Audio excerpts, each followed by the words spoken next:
Welcome to Heal Your Shadow Relationships. I am your host, Neola Sparkus, and today I am so pleased and thrilled to have with us Dr. Lee Baucom. He is the creator of the top internet marriage saving program, which is called Save the Marriage. And these tools apply to anybody in a long-term relationship, whether you're married or not. Dr. Baucom has over a quarter of a century of experience helping couples and individuals learn to thrive. And we're going to talk about his Thrive model a little bit later on. Dr. Baucom is trained as a therapist and as a life coach. And in addition to therapy and coaching, he also has provided consultation for organizations and businesses. Lee is the popular speaker on a number of topics related to thriving, and he is happily married, having just celebrated 25th anniversary. Kudos to you and your wife. Thank you. He and his wife have 2 children, and in his spare time, Dr. Baucom scuba dives, paddle boards, and trail runs. So you have a very active life. It's a way to keep going. Well, thank you so much for being with us and for being here to talk about how to heal our shadow relationships. Neola, thanks for having me. You are so welcome. And my first question to you is, what does that term shadow relationship mean to you? Yeah, it's interesting watching people in relationships. I've had these experiences of watching it, and what I notice is that there is a lot of unconsciousness to how we get together. And what's interesting to me, I did a lot of premarital counseling for a number of years. My office was right beside a church, and I had a relationship with about 6 other churches that sent me all their couples that were getting ready to get married. And what was so funny is everybody thought they were fully conscious and fully aware of what they were getting ready to do when they got married, and I would just sit there and watch them interact and notice all of the unconscious patterns that were coming out, and a lot of that had to do with old relationships. A lot of it had to do with the families they came out of, and a lot of it had to do with just some beliefs they had about marriage that they weren't even aware of, that was just below the surface. And so part of my work was to help them. Your term is shadow, but I was more about bringing their unconscious patterns into their conscious awareness so that they didn't necessarily have to keep playing them out. And that is a really good way of putting it. And it's so difficult for us when we are not conscious to what's going on to become conscious. I'd love to hear some examples that you see in your clients of things that kind of get in their way or block their ability to have a greater, deeper intimacy with each other. The big one is fear. And that's what runs all of this. And that's why we have these unconscious pieces we don't want to acknowledge, because there's a fear of something. And so the biggest 2 fears that I watch in relationships is the fear of intimacy and the fear of abandonment. And there are some who talk about the fact that there are these people with a fear of abandonment, and there are these other people with fear of intimacy, and really that's just human nature, that we have both fears. And the problem is that usually one fear in one person triggers the opposite fear in the other person, and so you have this dance that's going on between 2 people. So they might want to be close, but being too close triggers that fear of losing yourself to the relationship, which then brings over this fear of losing the other person. So it's fear of losing self, fear of losing the other person that mark those fears. And really, if you boil it down, so much of the beginning of the problem is rooted in those fears. Now, how that spins out, it begins to be much more complicated, but the root cause is a fear. Yes, it always is, isn't it? And it's very interesting that you talk about that when one person has a fear, it triggers the opposite in the other person. It really is a dynamic. I'm happy to say that my husband and I actually made use of your book a few years ago when our marriage was under quite a bit of stress. We had a lot going on. There was a death in the family, exacerbated a lot of stuff, and brought up things that were never resolved. And we weren't sure we were going to make it through. And it was so enlightening to read in your book how there is a dynamic. When one pulls in one direction, the other one is being pulled that way. And it's like trying to keep the balance of a boat in your relationship. Mm-hmm. And so I really appreciate your approach to that. And tell us how your approach as a therapist is different from many other marriage therapists, because you say in your book, marriage therapy essentially doesn't work for most couples, which is... Yeah, statistically, it really doesn't, and so then I get this label where I'm anti-therapy, and so my background training is as a therapist, so that's not the issue. I think there are some pieces that play into that. One is that there are a lot of therapists who are doing relationship work that have no training and understanding of that relational dance. You know, they were trained as individual therapists, and so then you get in with two people, and you have to then change your scope. And so for a lot of therapists, being able to say that the client is that relationship is a very difficult shift, because they're used to naming one or the other person. So I'm not anti-therapy, but I do have some concerns about therapy. I just named one, and that is that there are a lot of people who do marriage therapy that their training is really as individual therapists. But so let me talk about three different models that I watch as kind of the therapeutic models, and they start with what I consider to be kind of, it was a useful model at one point, which is when something happens to us, it can create psychological damage that we never get beyond. And so, and this again is not a slam on therapy, but it's a limit of therapy. So when Freud came along, and Freud is used as kind of the beginning point of psychotherapy, so that's kind of a good frame of reference.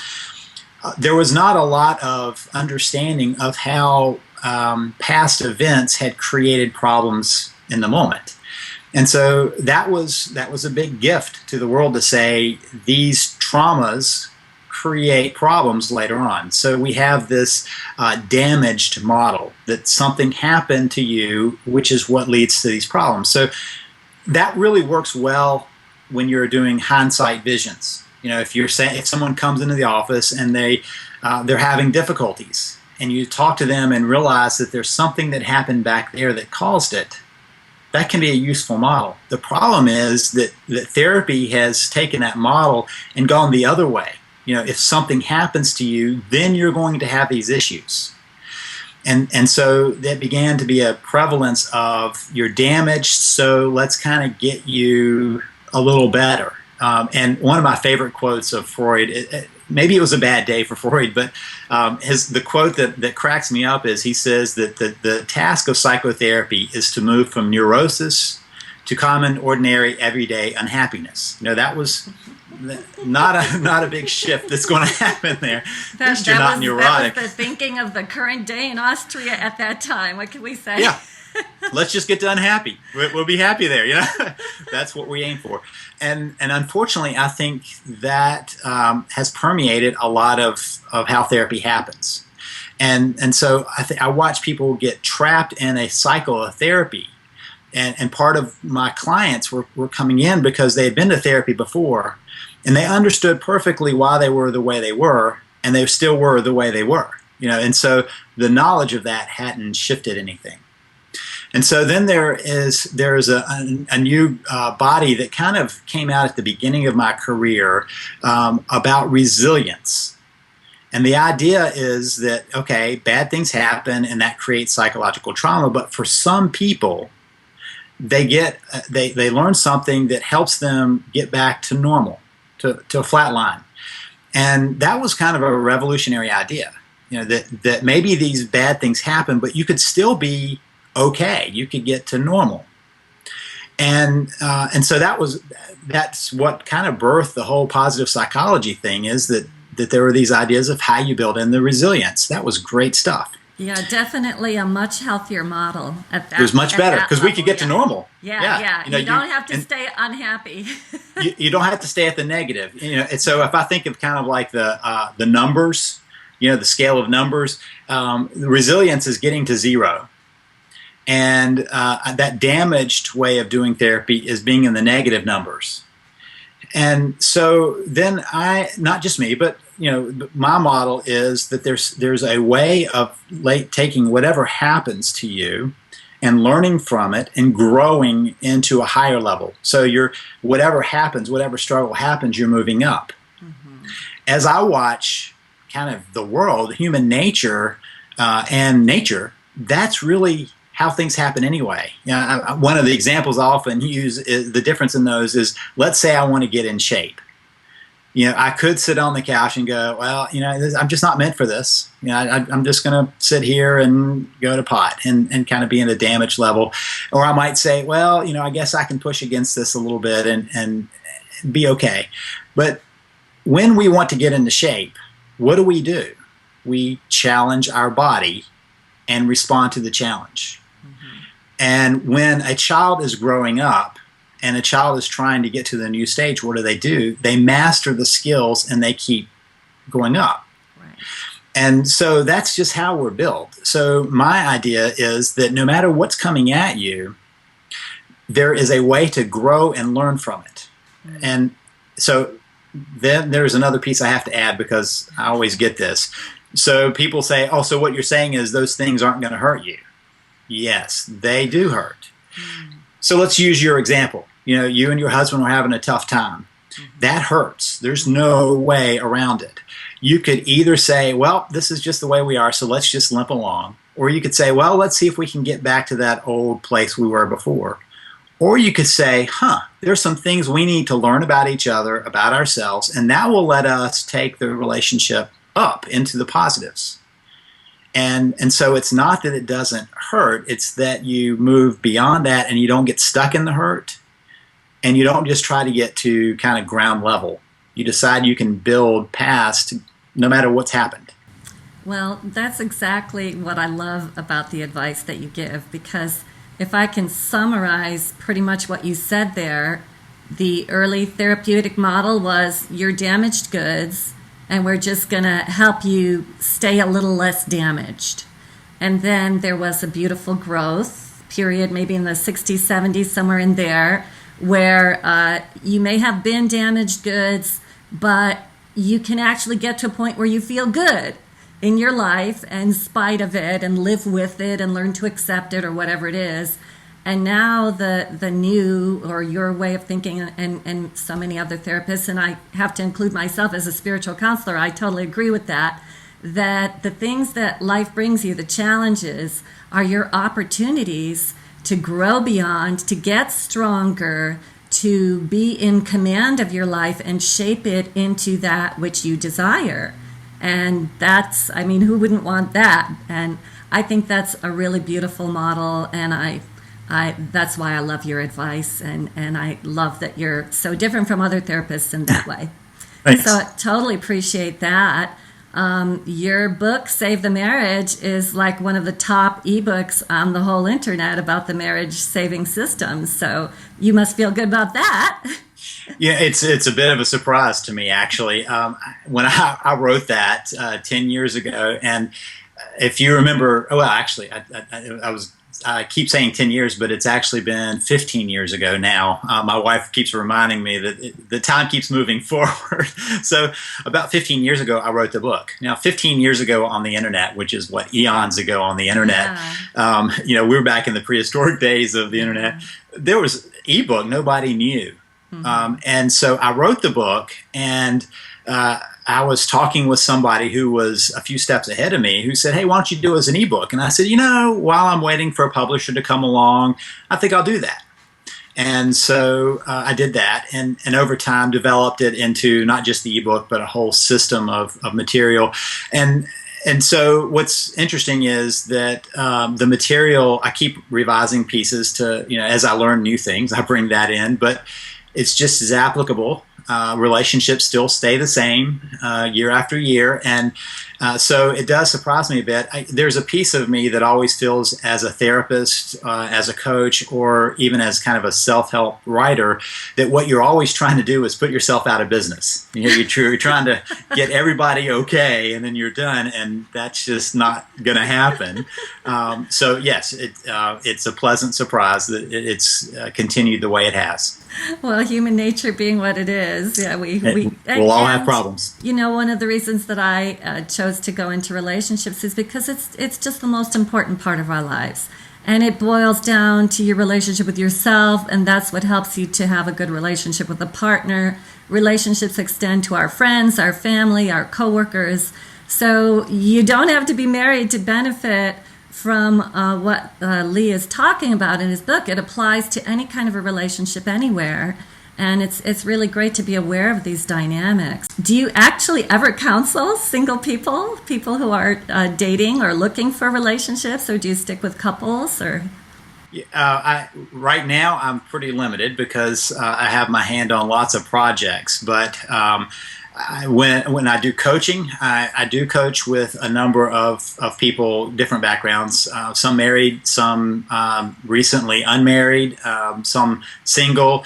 Really what I'm trying to work on is a model where it's not about relationships, it's about how you thrive, period. And there are some dynamics around that with thriving, but with marriage, but it's really about thriving. And so when I was in the office, I actually left sitting in the office, in the therapy office, about a year and a half ago.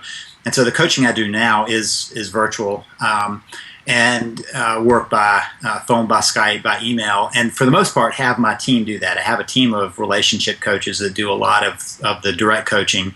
But when I do, yes, I work with a wide range of people who are just trying to figure out how to thrive more in life. Well, that's a fabulous message. And when you mention people who are recently uncoupled, it could be so useful for them to learn how they can manage better so that they can find the relationship that really they're looking for that might not have worked out for them.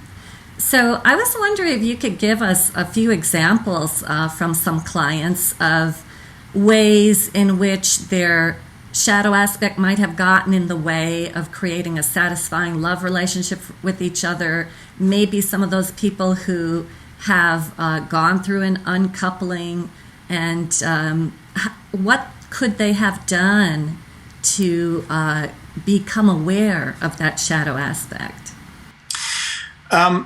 Well, okay, so let's start with what I think is the basic piece. Once people become aware of how powerful fear is in their lives, how much fear is controlling them, then the rest is a matter of untangling that. I really think that a piece that we underestimate every day is how strongly we are naturally wired for that fear. It's just a part of our nature, and thank goodness, because I always talk about the fact that the less fearful of our ancestors became lunch. And so we keep creating more and more sensitive to fear creatures that pass down their genetics. Is who's going to live? The survival. Survival, yeah. Person who saw a shadow jump behind a rock, or the person who said, I wonder what that shadow is.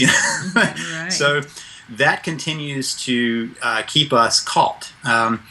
And so one of the things we don't like to acknowledge as humans is that we're fearful. So that begins to be a block. And it's whenever we get near our fear, we tend to create some defense mechanisms and some way of moderating that. One of the things I do is a virtual coaching program so I have a number of people who get to ask questions and have me respond to those questions. And one of the questions that, in fact, I was working on it just earlier today, one of the questions, so the woman's husband was wanting to create some distance, and so he had actually removed himself from the home for a short time, and she was telling me in this one that she had decided to go on a break, and so she was visiting family, and during that break, she decided not to text him and not to email with him and not to have any contact, and what that creates is her fear of abandonment, of losing him, She responded by abandoning, by pulling back. And so in the process, her fears got her to act in a way that would be exactly counter to a rational response. The rational response would have been to look back and say, you know what, those texts were keeping us connected. Those phone calls were keeping us connected. So I probably want to keep having those phone calls and sending those texts. And so she said, I'm not sure what to do. I've stopped texting, so I hope that was the best thing. And my response will be, no, that's not what you do. You want to go back to what was working, what was building the connection. Texting and emails and conversations were doing it. So, in that, it's kind of a clear way of seeing that the fear tends to be what exacerbates the problem. Well, it becomes a self-fulfilling prophecy. What you're afraid of is what you start creating. You create it. She was afraid that there would be distance, and because of the way and it's kind of like she wanted to back away before he could. And she also had gotten some advice, to make him jealous and to make him feel distant. And my response is simply this: in relationships, we as humans are built for connection. And, that's true when you're looking at spiritual connection, you're looking at relational connection with ourselves. We're really built for that. And so we're so desperate for it that when it's threatened, we have certain responses to it. And so my thing is connections are what we are working to rebuild. And so I talk about that there are three pieces to this process. That might be helpful to just kind of framework. Yeah, no, that sounds good. The framework, the three C's of rebuilding a marriage, of saving a marriage, is to change yourself, connect with your spouse, and create a new path. And so what she had done is disconnect from her spouse, not look at how she could change herself, and had no idea what the new path would be. So that, and basically she was off the trail, in my mind. She was off the trail of what she needed to do. And yet very normal for so many of us to take that up, because we don't know what we're doing, and if we're coming from our fears, we're trying to protect ourselves, but we don't realize that we're building barriers. Absolutely. Yeah. Go ahead. Continue. Go ahead. Well, so the three C's, just kind of, I always feel like I need to highlight a little bit of the three C's because they get confusing for people. I talk about changing yourself. And changing yourself is not because I think that there's something wrong with somebody, as much as I know that we all stagnate, that we all stop growing, and that one of the places that tends to be a common place of not growing is being in a relationship. We get married, we settle in, and we just freeze. Mm-hmm. And so it's not so much that there's something wrong as much as there's probably some things that could be more right. There's a growth opportunity in life. And so the changing yourself is really to say, how am I not being the person I need to be? How can I show up more fully in my relationship, more fully in my life? So that's the changing yourself. The connecting with your spouse, there are really three levels of that connecting. There's the emotional, the physical, and the spiritual. And so that we have a lot of ways we can do that connection. But the fact is that when marriages get into trouble, a big piece of it is that the connection has dropped. And then the last one, creating a new path, is, I think, the biggest disservice we do. And this is why I saw so many couples premaritally, is because people don't understand what the goal of marriage is. And the goal of marriage is to be a we. We are in this together. We're connected, not a you and me, because you and me is going to break down to you versus me, but a we. We're a team. We see each other as kind of a unit. That doesn't mean you lose yourself to the relationship. It means you bring your best pieces to the relationship. But two people, two minds connected together are much better than either one by themselves. And so once they figure that out, then they can begin to create a path on how to get to that point. That was really a huge key for me and my husband, because we're both fiercely individualistic. And I think America breeds people who are, fiercely individualistic. Our country's individualistic. We're all taught to blaze that pioneering trail.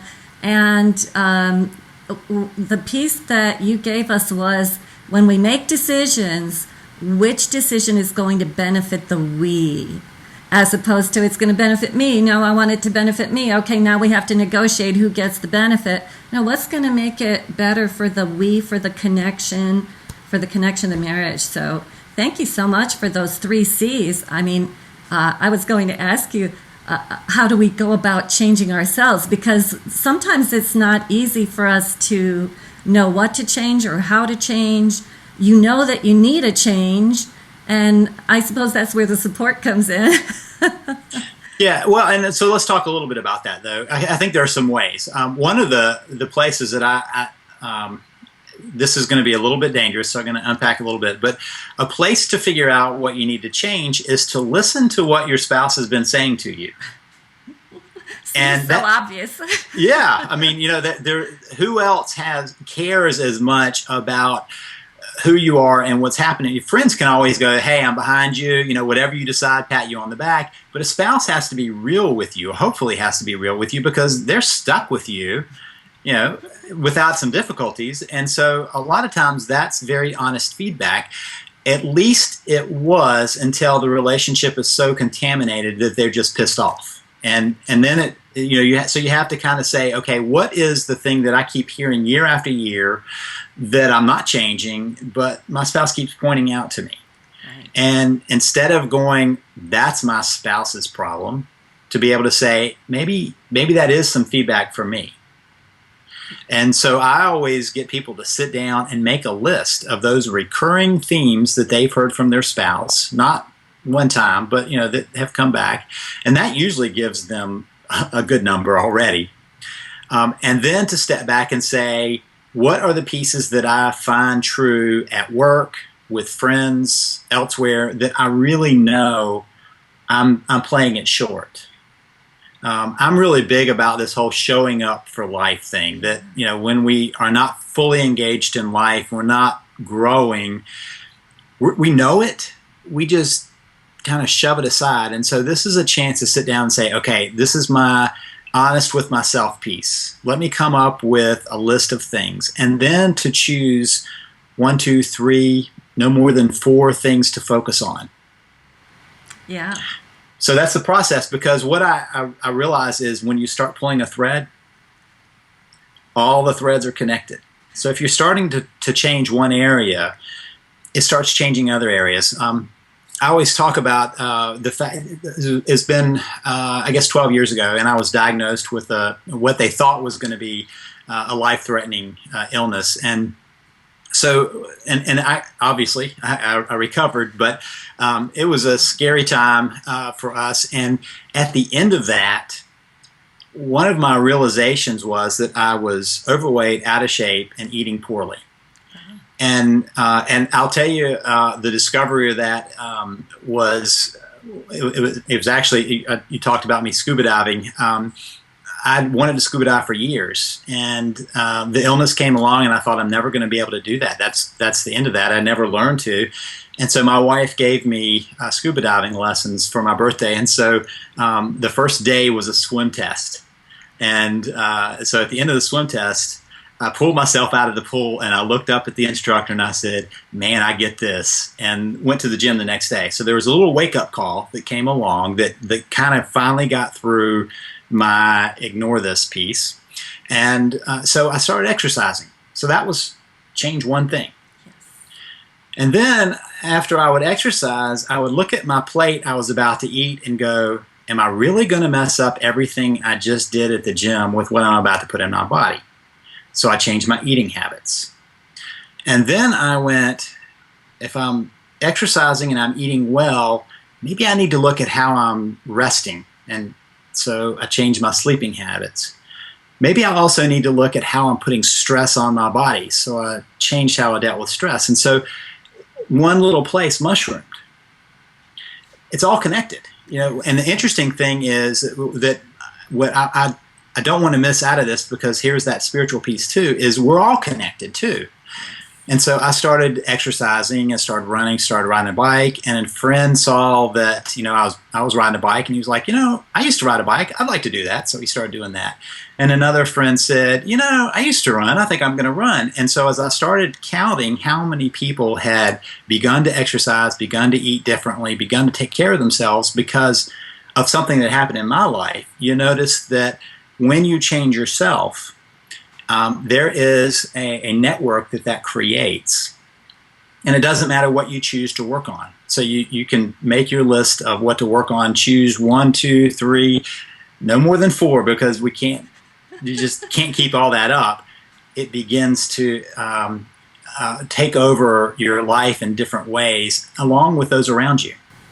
Oh, Lee, you have just so inspired us. I'm inspired to hear your story. Nobody would ever tell from looking at you that you were overweight and out of shape, and the fact that you were diagnosed with a life-threatening illness and you made it through. This is just so beautiful, and you are a living testament to what can happen when you commit and decide that you're going to start with the man in the mirror, as Michael Jackson would say. I'm looking at the man in the mirror or the woman in the mirror, and how can I change? And then you don't even realize how you're changing everything around you. So if you want your life to be different, start with number 1 right there. So Lee, this has been such a pleasure to have you with us. The half hour has whisked by. I could just listen to you talk for hours and hours, but we're going to let the people know how they can reach you. And if you have anything special you want to tell them about, if you want to give them a little something or leave them with a little something, let us know what your next wonderful thing is. Yeah, 2 places to find me depending on what's going on in life. One is if it's a relationship piece, savethemarriage.com is a great place to find out information about the system. But Save the Marriage, well, actually the easiest way to find this is to type in savethemarriageblog.com. That will take them to my blog part of the website where I have a podcast. And it's a weekly podcast, entirely free, no obligation. You can download, listen to it right there, subscribe in iTunes. We're well into the 50s, and probably by the time this is live, into the 60s of the number. And they're about 20, 25 minutes long, enough to get a good bite and get you going. If relationships aren't quite as pressing, then thriveology.com, THRIVEOLOGY, so thriveology.com. There's a podcast there, and we'll be probably 40-ish, 45 when this comes out. So there's hours and hours of free audio that people can access, articles on both sites, and no obligation. Just come and take a listen. Yay. So we've got the links right here below the video. So check out those 2 links and check out the wonderful wisdom of Dr. Lee Baucom. Thank you so much for joining us and for being with us. Really appreciate it. Thank you.